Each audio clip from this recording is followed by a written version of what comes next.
Euh,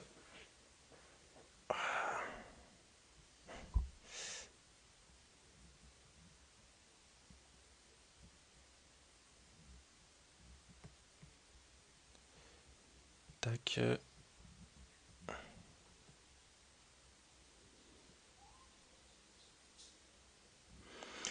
Assalamu alaikum wa rahmatullahi wa barakatuh. J'espère que vous allez tous bien. Tac, tac, tac. Voilà.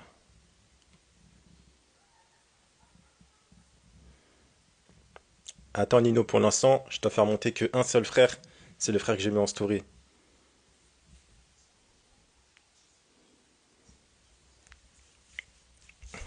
En plus, tu le connais, wesh.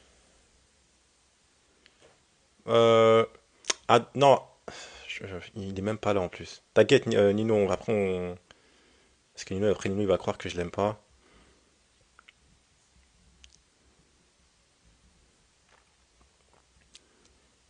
Tac, j'envoie à lui. Déjà rejoint mon live là.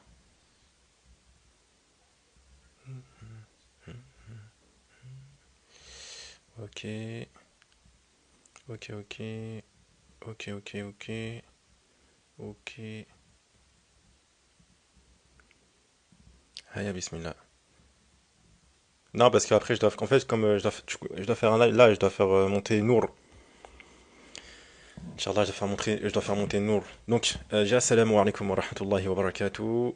Bismillahir rahmanir rahim. Alhamdulillahi rabbil alamin wa salatu wa salam wa rasulillah. Donc, je vais commencer par la basmala parce que toute affaire sérieuse qui ne commence pas par la basmala est amputée. Donc, wali walou.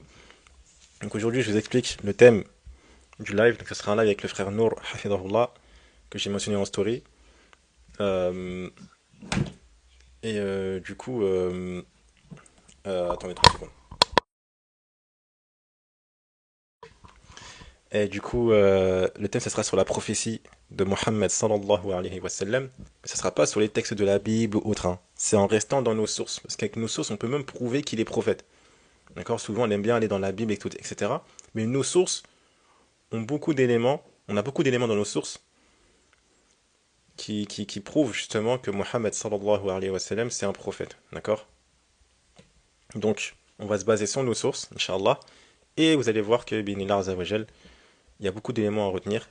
Là, aujourd'hui, ce sera juste une introduction. Ça sera un live de allez, 30 minutes. Et tous les week-ends, on fera des lives sur le même sujet, Inch'Allah. Et à chaque fois, on va rajouter des arguments, rajouter des éléments, rajouter, jusqu'à ce qu'au final, on ait un bon truc, Inch'Allah. Et vous allez voir que, bin Allah, il y a beaucoup d'éléments à prendre en considération sur la prophétie du prophète Mohammed sallallahu alayhi wa sallam. Donc on attend le frère qui arrive. Et dès qu'il est là, Inch'Allah, je le fait monter, quoi. Je vais juste mettre mon casque de cosmonaute. Et voilà, voilà. Donc, oh!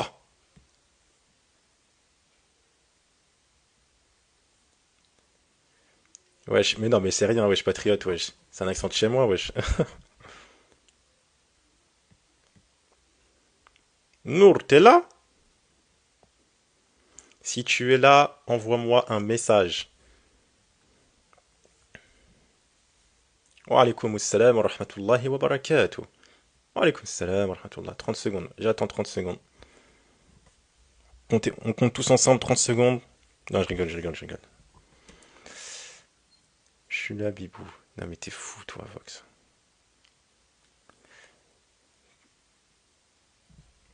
T'as dit, wesh, 3 fois. Ah, pardon, c'est pas fait exprès, désolé. Alaykoum assalam wa rahmatullah. 4. Non, pardon, non, personne n'a calculé, t'inquiète.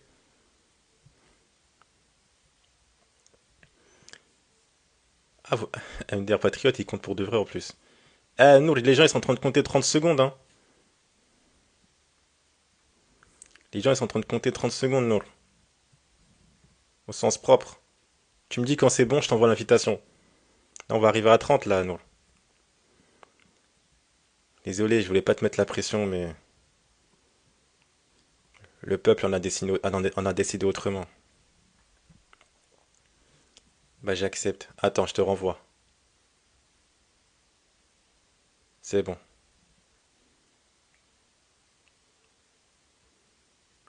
Là, accepte.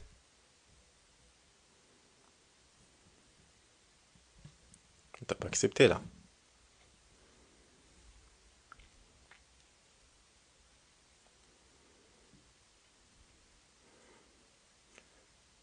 T'inquiète, il n'y aura pas ta caméra quand tu vas monter, Nour, t'inquiète. Ou sinon, au pire, mets ta main devant, moi je couperai ta caméra. T'inquiète pas, il n'y a rien. Oh là là. T'inquiète pas. Je peux couper ta caméra, moi, t'inquiète, il n'y a rien. Personne va te voir. Il n'y aura pas ta caméra. En fait, quand tu montes, automatiquement, ta caméra, elle est coupée.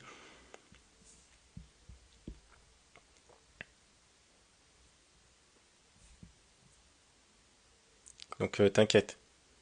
Renvoie. Oh là là, purée. On va y arriver, Inch'Allah. Et bah voilà. On attend, ça charge. Assalamu alaikum wa rahmatullah. Wa alaykoum salam wa rahmatullah. Oh, parfait, on t'entend très très bien en plus, c'est On parfait. m'entend bien? Très très bien. Superbement bien. Alhamdulillah. Alhamdulillah. Comment tu vas? Par contre, ne quitte pas le live. Quand tu quittes le live, ça met en pause, après on t'entend plus. Tu veux dire sur mon tel? Ouais, sur ton tel. Ah, parce que, attends, parce que j'avais des trucs, peut-être. Attends, une seconde, je mets sur mon ordinateur. Ouais, c'est mieux. Salam alaikum, Vox. Tu vois des têtes que tu connais. Enfin, des pseudos. Hmm, Ouais. Tu me dis quand c'est bon, Inch'Allah, après tu Inch'Allah. commences.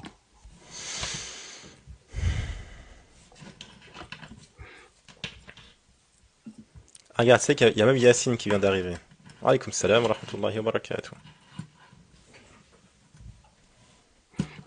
Pour répondre à ta question, Mohamed Rifi, il y en a, après ça a travaillé. Parce que tu peux pas te citer un verset comme ça, alors que derrière ça mérite des précisions, tu vois, avec des détails. Tu vois. Moi, il me reconnaîtra pas. Mais moi, je te reconnais, donc je peux très bien lui dire. Hein, monsieur I. R. M. A. N. E. Voilà. Y a pas de souci après. Mais oui, il est cramé à 10 000 à l'heure avec son drapeau du Comore, là.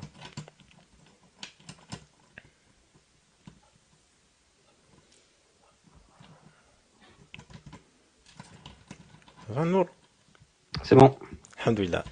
Tafaddal. Ok, bismillah. Alhamdulillah, wa salatu salam ala rasulillah. Donc là, le but du live, Inch'Allah, ce sera de vous donner des éléments sur Dalail al-Nubuwah. Ça veut dire les preuves de la prophétie. C'est comme ça qu'on traduit. Alors, pourquoi c'est important? Là, déjà, on va faire une petite introduction. Euh, le but, en gros, c'est de vous donner le maximum d'éléments pour savoir pourquoi, yani les preuves que vous avez que Mohammed sallallahu alayhi wa sallam c'est bien le prophète d'Allah, que le Coran c'est bien la parole d'Allah, etc. Et pourquoi c'est important? Parce que c'est ça qui va donner la base de votre foi. Et malheureusement, quelque chose qu'on trouve beaucoup aujourd'hui, c'est que les gens ils se concentrent beaucoup sur la réponse au shubuhat et pas sur justement ce thème-là de Dalail al-Nubuwah, l'épreuve de la prophétie. Alors que c'est un thème qui existe depuis longtemps, qui existe déjà depuis les anciens. Par exemple, le Bayhaqi, il a écrit un livre entier sur Dalail al-Nubuwah en de nombreux tomes. Oui, et notamment, il cite énormément de miracles, etc., du prophète, sallallahu alayhi wa sallam. Et de toute façon, le thème des preuves de la prophétie, il a été abordé sur beaucoup de thèmes différents, les miracles, les prophéties, comment dire, là, actuellement, on va dire de manière contemporaine, les miracles scientifiques, les miracles au niveau de l'éloquence, etc., etc. Pourquoi c'est important? Et pourquoi c'est encore plus important que les réponses sur les shubuhat? C'est parce que quand vous répondez aux ambiguïtés, vous mettez en position de défense. Vous mettez en position de défense. C'est-à-dire quoi? C'est-à-dire que si la personne, elle est là, elle vous amène une ambiguïté, une shubha ou n'importe quoi. Il y a deux possibilités. Soit vous arrivez à y répondre, dans ce cas-là, vous n'avez rien gagné, mais rien perdu.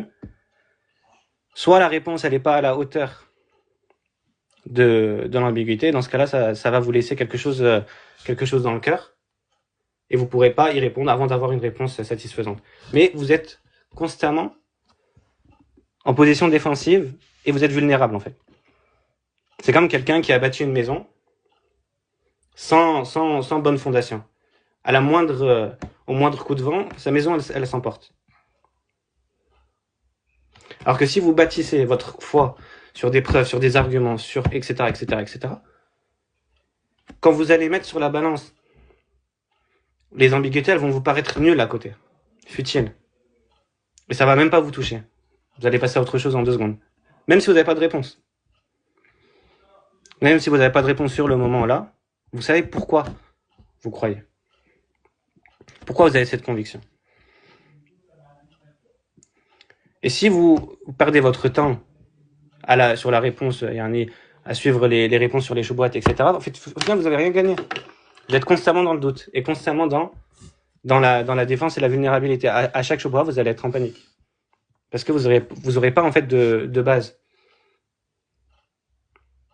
Et chaque tempête va vous emporter. Donc là, le but, c'est justement de construire cette base. De la manière la plus simple.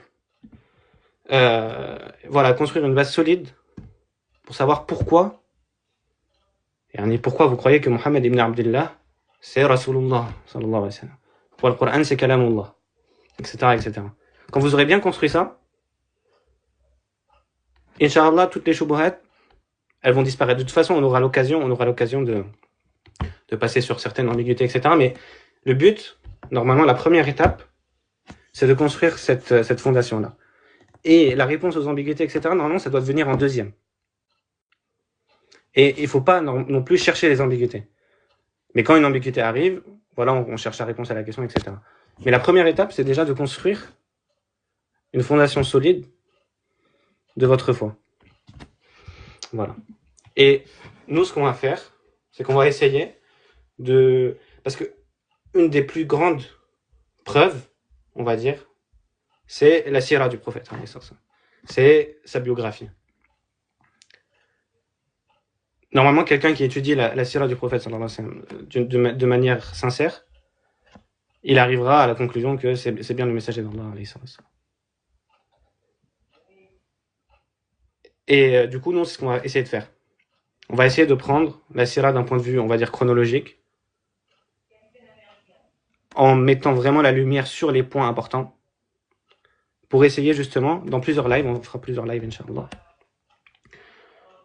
pour arriver à justement construire cette fondation, Inch'Allah, bi'idhnillah. Du coup, sur quoi on va se baser?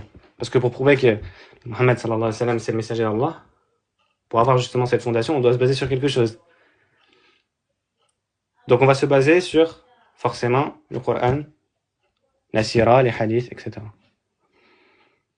Donc là, déjà, face à ça, on a 3 catégories de personnes. Parce que là, je vais rentrer un petit peu sur le sujet vite fait des ambiguïtés. Certaines personnes, elles vont dire je prends tout.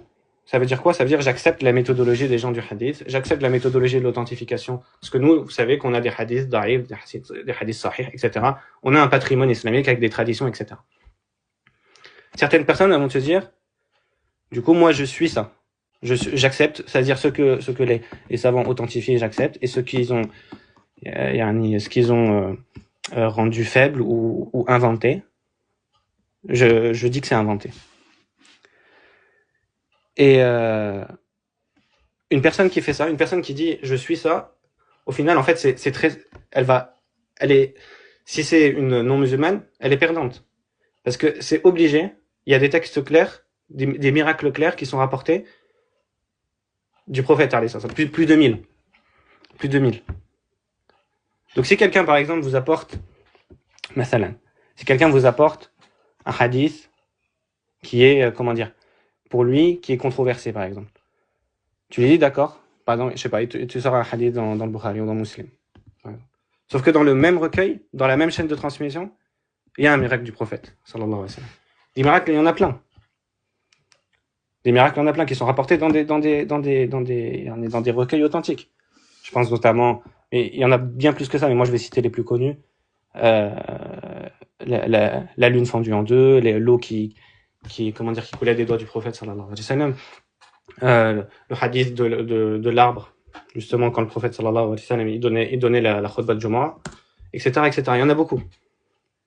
La fois où le prophète sallallahu alayhi wa sallam il a invoqué pour la pluie est venue d'un seul coup.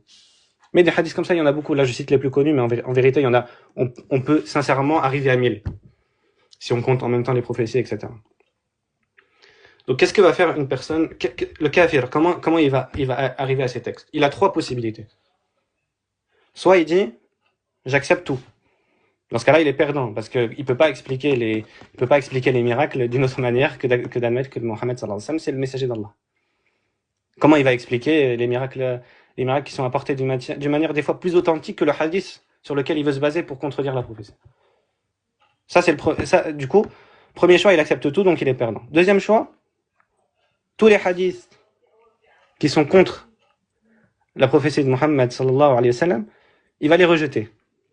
Et tous ceux qui peut utiliser ou qui considèrent que c'est un argument contre sa prophétie, il va les garder. Mais ça, c'est malhonnête. C'est-à-dire, lui, de base, il part du principe qu'il est pas prophète. Et il prend que les textes qu'il arrange. Mais ça, c'est pas une méthodologie, honnête. Donc ici, personne ne peut suivre une méthodologie aussi faible. Donc si par exemple, il vous amène un hadith, il vous dit, ah, regardez, à cause de ce hadith, moi je crois pas. Le même hadith, dans le même recueil, etc., il rapporte un miracle. Et pas qu'un. Donc comment on fait dans cette situation? Soit tu prends tout, soit tu prends rien. Et donc là, on va arriver à la troisième type de personne. Le kafir qui va te dire, je prends rien. Du coup, j'ai ni des arguments contre, j'ai ni des arguments pour ni contre. C'est-à-dire, je peux pas connaître la sira. Je peux pas connaître la sira de cet homme. Au moins, elle a le mérite, entre guillemets, d'être plus honnête que la personne qui prend juste les éléments qui vont dans son sens et qui rejette les éléments qui vont contre son sens. Mais du coup, cette personne-là, il y aura une étape supplémentaire, sera de lui montrer la fiabilité, justement, des sources et que la transmission, justement, du patrimoine islamique, des traditions des hadiths, etc., la transmission de la sunna, etc., elle est irréfutable et bien plus authentique que n'importe quelle transmission de n'importe quelle communauté. Et ça, justement, Inch'Allah, dans des lives futurs, on traitera ces sujets, la préservation de la sunna, la préservation du Coran, pour montrer qu'on peut faire confiance, justement, à la transmission de ces textes. Et qu'on peut se baser dessus. Pour le moment, là, on va admettre que on va aller, on va dire, sur le chemin des gens sur les savants, des gens du hadith, etc., des savants du hadith. Ce qu'ils ont authentifié, on va le prendre comme authentique. Ce qu'il y a dans le Coran, alhamdulillah, le Coran, il est présent. Maintenant, il y a une deuxième source aussi, le Coran. Il faut pas penser, comme certains peuvent penser malheureusement, que, dans le sens, on peut pas prouver la prophétie du Mohammed sallallahu alayhi wa sallam à partir de nos sources. On est obligé de prendre une source extérieure. C'est pas vrai. Et d'ailleurs, la plupart des mutaqaddimin, des anciens, ils sont jamais allés en utilisant des preuves externes. Parce qu'ils savent très bien qu'on a des preuves internes dans nos textes sur la prophétie de Mohammed sallallahu alayhi wa sallam. Et c'est pas, comme certains pourraient penser, un argument circulaire, dans le sens, parce que c'est écrit dans le Coran, donc on le prend.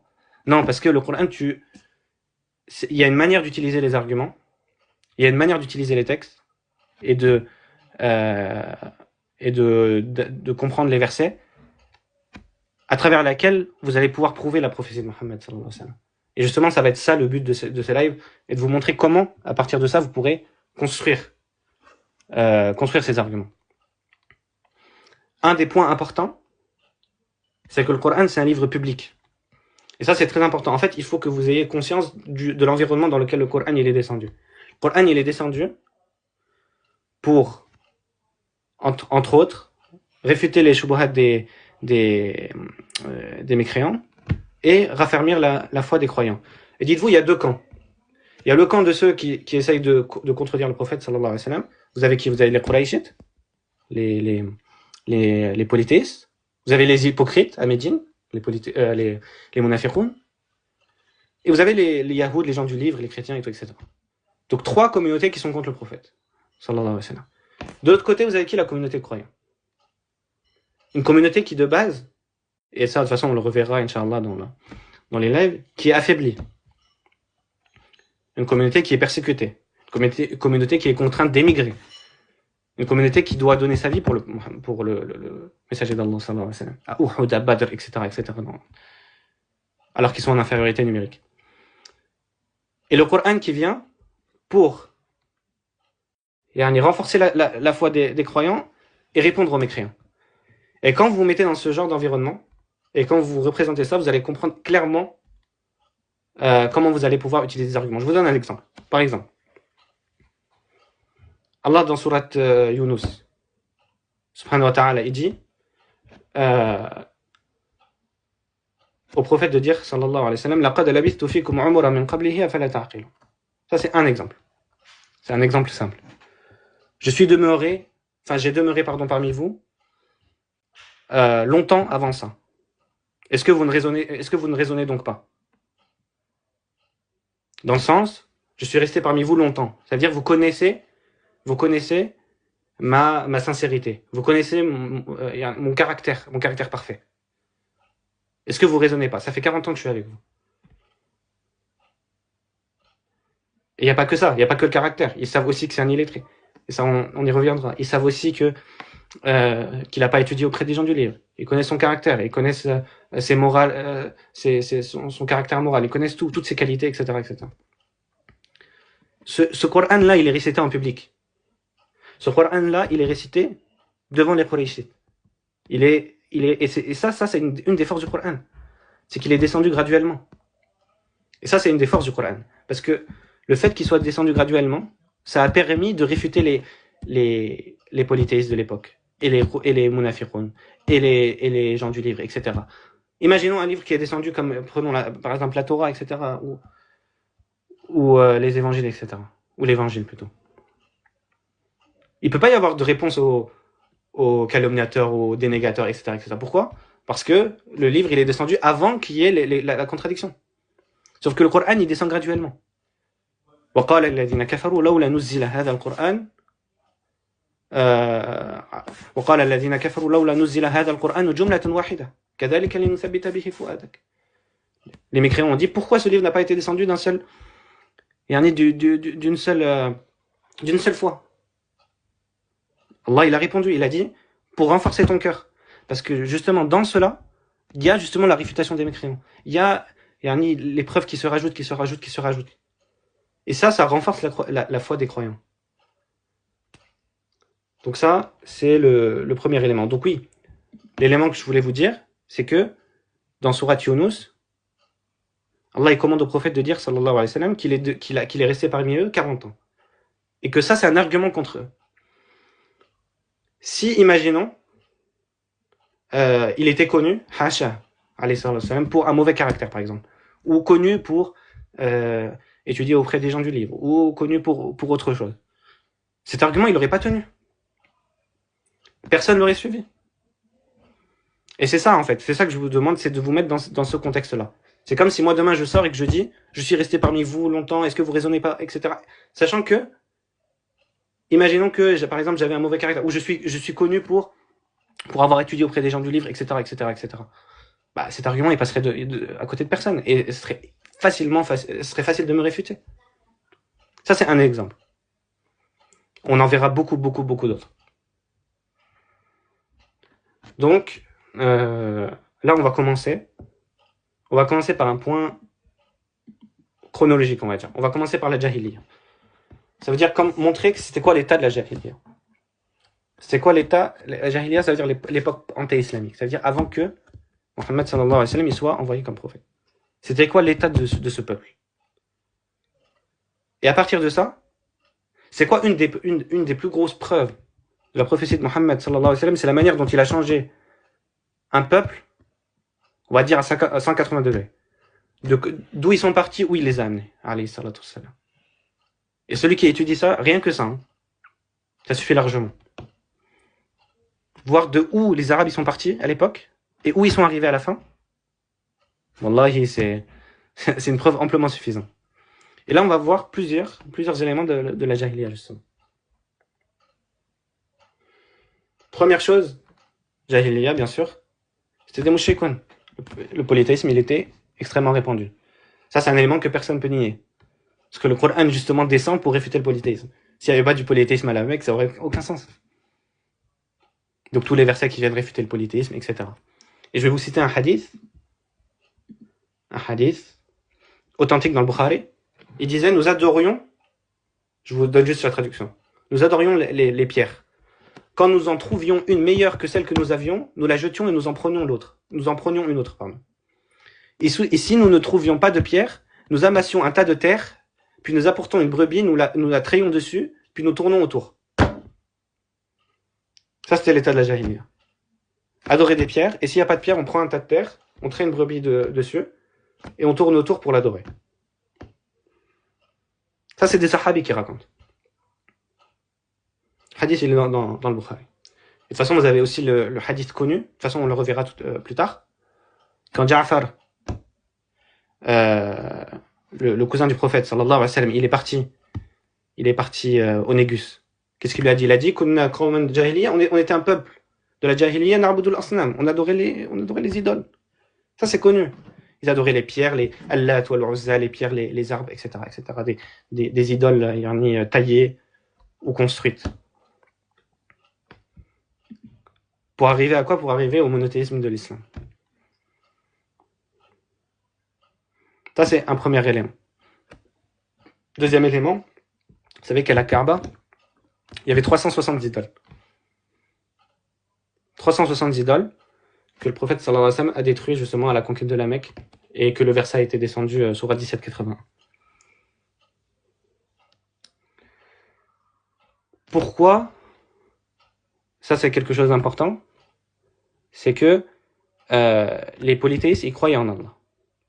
Donc, il faut bien que vous ayez conscience que tout ça, toute cette hostilité, le fait qu'il était contraint d'émigrer, le fait qu'il a été persécuté, le fait qu'ils l'ont combattu, etc., tout ça, c'était pas pour croire en Allah. C'était juste pour délaisser les divinités. Tout ça pour ça. Et pourquoi justement? Qu'est-ce qui explique pourquoi ils ont été aussi obstinés contre le prophète sallallahu alayhi wa sallam? Parce que normalement, le fait qu'il y ait un prophète qui vienne vers eux, ça devrait être une fierté. Ils auraient pu même espérer par cela conquérir les Arabes, etc., etc. Mais c'était quoi de base la difficulté? Déjà, c'était le fait de délaisser quoi? L'adoration le suivi des ancêtres. Et ça, c'est des versets qu'on retrouve beaucoup dans le Coran. Toutes les paroles que vous retrouvez que, dans le sens, lorsqu'on leur dit, ils disent, lorsqu'on leur dit, ils disent. Tout ça, c'est au léger qu'il les dit. Parce que le Coran, il est récité publiquement. Les croyants, ils sont là, ils entendent, ils savent ce que disent les Quraysh. Les Quraysh savent ce que dit Mohammed sallallahu alayhi wa sallam. Donc, tout ce qu'Allah, il rapporte dans le Coran, c'est une description de l'environnement dans lequel le sallallahu alayhi wa sallam, il vit. Et les croyants. Et donc, vous avez par exemple Surat al-Baqarah. وَإِذَا قِيلَ لَهُمُ اتَّبِعُوا مَا أَنزَلَ اللَّهُ قَالُوا بَلْ نَتَّبِعُ مَا أَلْفَيْنَا عَلَيْهِ آبَاءَنَا. Pareil dans Surat Luqman. Lorsqu'on leur dit suivez justement ce qu'Allah a descendu, ils disent non, on préfère suivre nos ancêtres. Ça, c'est la première raison. Ils voulaient pas délaisser les coutumes de leurs ancêtres. Ça, il faut savoir que les Arabes, les ancêtres et les lignées, c'est très très important pour eux. Pour eux, délaisser justement les adorations, les traditions des ancêtres, c'est impossible. Parce que, et ça c'est très très important, c'est que le prophète sallallahu alayhi wa sallam, il vient critiquer les traditions de ses ancêtres, à lui-même aussi. Et rien que ça, et ça de toute façon on l'étudiera plus en détail, c'est une preuve de la prophétie. Parce que le prophète sallallahu alayhi wa sallam, il est descendant, hatta son père, il a dit Abi wa abak finnar, il a dit mon père et ton père sont dans le feu. Il est venu dire que son père est dans le feu. Il n'a pas pu demander pardon pour sa mère. Son grand-père de qui il était fier d'être le descendant, Ibn Abd al-Muttalib. Pareil, il est venu pour dire que non, il était sur le faux. Et que tous ses ancêtres étaient sur le faux. Rien que ça, en soi, venir dire, en fait, tous mes ancêtres, tout ce qu'ils ont dit, c'était faux. Et tout ce que vous dites, c'est faux. Et tout ce que disent vos ancêtres, c'est faux. Ça peut venir que de la prophétie. Ça, c'est un point important. Donc, le fait de délaisser les traditions des ancêtres. Deuxième chose, c'était un intérêt économique pur. Pourquoi? Parce qu'en fait, les idoles là qui étaient à la Mecque, c'est des idoles de différentes tribus, si vous voulez. Les 360 idoles là qui étaient là à la Kaaba. Et Mecca, c'était le centre réellement religieux, économique de la péninsule arabique. Et justement, les tribus, elles venaient à quel moment? Elles venaient au moment du pèlerinage. Au moment du pèlerinage, elles venaient justement pour adorer, mais surtout pourquoi? À ce moment-là, il y avait du commerce, des marchés. Et c'était de là que profitait beaucoup Quraysh économiquement. C'était la base en fait économique de Quraysh à ce moment-là. Donc le fait de dire enlever toutes les idoles, enlever toutes les divinités, ça veut dire plus de marché. C'est pour ça que justement qu'Allah dit dans surat At-Tawbah wa in khiftum 'ailatan fasawfa yu'tikum Allahu min fadlihi in sha'a. Si vous craignez une pauvreté, si vous craignez la pauvreté justement, en excluant tous les polythéistes de la péninsule arabique, alors Allah vous enrichira par sa grâce s'il veut. Donc ça, c'est très important. Donc ça, première chose importante, c'est le shirk à la Mecque, que le prophète sallallahu alayhi wa sallam, il a comment dire, il a supprimé, il a effacé. Et on verra comment. Mais on est parti d'un polythéisme majeur à la Mecque et dans toute la péninsule arabique pour un monothéisme complet. Jusqu'à avoir exclu tous les polythéistes de la Mecque. Rien que ça, c'est une preuve suffisante. Le fait d'avoir détruit toutes les idoles, tout le polythéisme qui était à la Mecque. Deuxième chose. Az-zina. Le zina était répandu. D'ailleurs, tous les versets qui viennent pour interdire justement le zina, c'est une preuve. Si les versets du Coran descendent pour dire wala yaznoun, etc., qui viennent justement pour interdire, pour bannir le zina, etc., c'est une preuve que c'était quelque chose qui était pratiqué justement à l'époque. Et justement, c'est pour ça que Aïcha radhiyallahu anha, elle a dit, si la première chose qui avait été descendue, c'était ne faites pas le zina, ne buvez pas d'alcool, etc., ils n'auraient pas accepté. Donc ça, c'est première. Donc, deuxième chose, c'est le zina qui était répandu de partout, dans la jahiliya. Et à propos de ça, Aïcha, elle a un hadith. Je ne vais pas le citer ici. Je ne sais pas si on l'étudiera plus tard. Elle a cité 4 types de mariages qui étaient pratiqués dans la jahiliya. 3 d'entre eux, c'est du zina pur. Et le prophète sallallahu alayhi wa sallam, il a aboli tous ces types de mariages pour garder que celui qu'on connaît aujourd'hui. Ça, c'est deuxième chose. Troisième chose, l'alcool. L'alcool qui était, certains compagnons avant l'islam, après l'islam, même après l'islam, ils consommaient de l'alcool. La preuve, surat 4, quand Allah dit, n'approchez pas de la prière en étant ivre. Ou le verset dans surat al-Baqarah, il t'interroge sur le vin et les jeux de hasard. Pourquoi? Parce que c'était quelque chose de très répandu. On a des hadiths dans Sahih al-Bukhari où justement Hamza, le grand compagnon du prophète sallallahu alayhi wa sallam, il était ivre. Avant justement que l'interdiction descende, bien sûr. Et c'est rapporté de d'autres compagnons, des éminences parmi les compagnons, qui justement buvaient de l'alcool.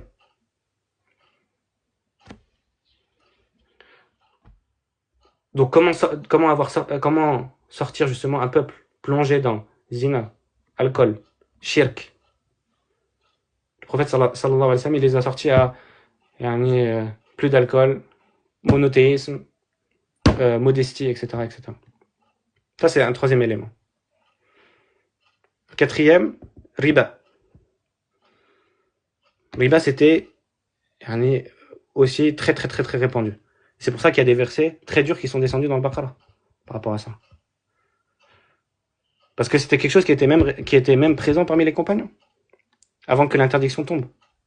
Et c'est pour ça qu'Allah il leur dit dans Surat Al-Baqarah, si vous laissez pas, si vous arrêtez pas, il leur dit فَمَنْ جَاءَهُ مَوْعِظَةٌ مِنْ رَبِّهِ فَانْتَهَى فَلَهُ مَا سَلَفَ. Celui à qui une exhortation vient de son Seigneur et arrête, alors il peut garder ce qu'il avait avant. وَمَنْ عَادَ فَأُولَٰئِكَ أَصْحَابُ النَّارِ هُمْ فِيهَا خَالِدُونَ. Et celui qui recommence, il sera parmi les gens du feu. Mais ça nous prouve quoi? Ça nous prouve que c'était déjà présent parmi les compagnons. C'est pour ça qu'Allah dans Surat Al-Imran, qu'est-ce qu'il dit? لَا تَأْكُلُوا الرِّبَا أَضْعَافًا مُضَاعَفًا. Ne mangez pas l'usure en le démultipliant. Beaucoup de versets qui viennent dire aux croyants ne mangez pas l'usure, ne mangez pas l'usure, ne mangez pas l'usure. Ça, c'est la preuve que c'était quelque chose qui était répandu. Qu'il a toujours été d'ailleurs. Parce que c'était la base économique et ça l'est aujourd'hui. Donc, riba, zina, l'alcool, le shirk. Qu'est-ce qu'il y a aussi? Le fait qu'ils faisaient le tawaf nu, les polythéistes de l'époque. Et ça, c'est même coranique. Quand vous lisez le début de Surat Al-A'raf, quand Allah dit, quand justement il cite l'histoire de Adam, alayhi salam, et qu'après, il leur dit وَإِذَا فَعَلُوا فَاحِشَةً قَالُوا وَجَدْنَا عَلَيْهِ آبَاءَنَا. Et lorsqu'ils font une turpitude, ils disent nous avons trouvé sur ça, nous avons trouvé nos ancêtres qui le faisaient. وَاللَّهُ أَمَرَنَا بِهَا. Et c'est Allah qui nous a commandé de le faire. C'est quoi ça? C'est le fait qu'ils faisaient le tawaf nu. Une partie en tout cas des Arabes. Pas tous. Parce qu'ils considéraient qu'il y a une certaine élite qui pouvait garder ses vêtements, justement. Et justement, c'est pour ça que le prophète, sallallahu alayhi wa sallam, dans l'année 9 de l'Hégire, qu'est-ce qu'il a fait? Il a envoyé Ali pour annoncer, ça c'est dans Sahih Muslim ou dans le Bukhari, en tout cas c'est dans un des deux Sahih, pour leur dire que justement, après cette année-là, personne, aucun polythéiste ne pourra, ou aucune personne plutôt en général, ne pourra faire le tawaf nu. Juste, représentez-vous la jahiliya dans laquelle on est. Shirk, alcool, zina, riba, des adorations, faire le tawaf nu. Subhanallah. Pourquoi ils faisaient ça? Parce qu'ils considéraient justement que comme ils avaient désobéi à Allah dans ces vêtements-là, ils ne pouvaient pas les porter. Comme toute l'année. Regardez, subhanallah, comment Shaitan, les portes par lesquelles il entre. Comme ils avaient désobéi à Allah dans ces vêtements toute l'année, ils considéraient que là, au moment du tawaf, non, il faut les enlever. Les femmes comme les hommes. Ajib. Et le prophète, sallallahu alayhi wa sallam, il a envoyé à un peuple comme ça. Il les a tournés de ça, justement, à hijab, ou à niqab, et jilbab, etc., la modestie, le fait de se couvrir, etc. Subhanallah, la différence. Comment tu tires des femmes, justement, du tabarruj. Comme Allah, il dit. Allah, il le dit dans le Coran. Il dit, voilà, tabarruj al-jahiliyyati al-ula. Ne vous exposez pas, de la manière dont les gens de l'ignorance le faisaient. Ça, c'est la preuve que les gens de l'ignorance, justement, c'était répandu parmi eux, le fait de s'exposer. Rien que ce verset-là, en fait, c'est comme ça que vous devez utiliser le Coran. Parce que si Allah, il fait descendre le verset, il leur dit, ne vous exposez pas à la manière des gens de l'ignorance. Qu'est-ce que ça veut dire? C'est-à-dire que dans l'ignorance, les femmes, elles s'exposaient. Donc c'est comme ça que vous pouvez utiliser les versets du Coran. Pour montrer la situation dans laquelle étaient les gens de la Jahiliya.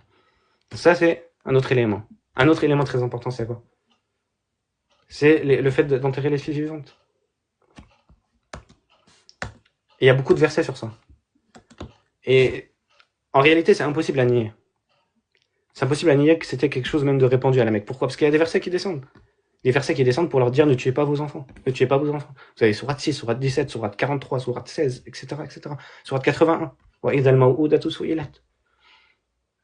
Des versets qui descendent. Donc personne ne peut nier que c'était le cas. C'est comme si moi demain je sors et que je dis ne tuez pas vos enfants. Mais si personne ne le fait, ça n'a aucun sens, les versets. Personne ne va me suivre. Personne ne va m'écouter. Et les versets, ils descendent pour blâmer les Qurayshites. Pour leur dire ne faites pas ça. Arrêtez de faire zina. Arrêtez de prendre le riba. Arrêtez de boire de l'alcool. Arrêtez. Ça, c'est la preuve qu'ils le faisaient. Parce que sinon, ces versets-là, ils n'auraient pas de sens. Et c'est comme ça que vous pouvez utiliser les versets du Coran. Et voir comment, justement, La société dans laquelle le prophète sallallahu alayhi wa sallam était envoyé. Et d'où il les a tirés pour les amener où.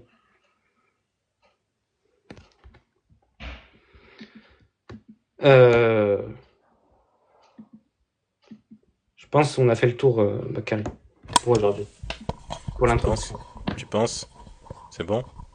Oui, je pense que on a pas mal d'éléments là pour la Jahiliya. Après, peut-être qu'on développera dans la deuxième. Ça, Ouais. c'était juste une introduction. Après, on Ok. fera pas mal de live en Mhm. prenant la sira d'un point de vue chronologique. Ouais. Et Inch'Allah, quand toutes les choses seront mises bout à bout, Mhm. ça deviendra une évidence, Inch'Allah. Inch'Allah. Et, Parfait. Inch'Allah, en tout cas, barakallahu fik, c'était très très très bien. Qu'Allah te récompense. Euh, T'as quelque chose à rajouter ou... non, non, alhamdulillah. Alhamdulillah. Bon bah voilà, c'était les petites 30 minutes, Inch'Allah, comme je vous ai dit au début. En tout cas, j'espère que ça vous aura été utile, profitable et bénéfique. Prochain live, week-end prochain. Ouais, peut-être même dans la semaine, on verra, Inch'Allah. Vas-y, Inch'Allah, pas de souci, avec plaisir. Et voilà, on fait ça comme ça, Inch'Allah, et on va vous laisser là. En tout cas, barakallahu fik à Nour, et barakallahu fikoum à tout le monde pour avoir écouté et être resté assidu. Je te laisse clôturer, Nour, parce que c'est toi qui as fait le dars, donc... Ouais, bah, subhanallah wa bihamdik, ashhadu an la ilaha illa ant, astaghfiruka wa atubu ilaik. Allahu a'la wa a'lam, wa billahi tawfiq. Assalamu alaikum wa rahmatullahi wa barakatuh. Alaykoum salam wa rahmatullahi wa barakatuh. Barakallahu fikoum à tout le monde, qu'Allah vous préserve, faites attention à vous. Barakallahu fikoum, wassalamu alaikum. Ciao.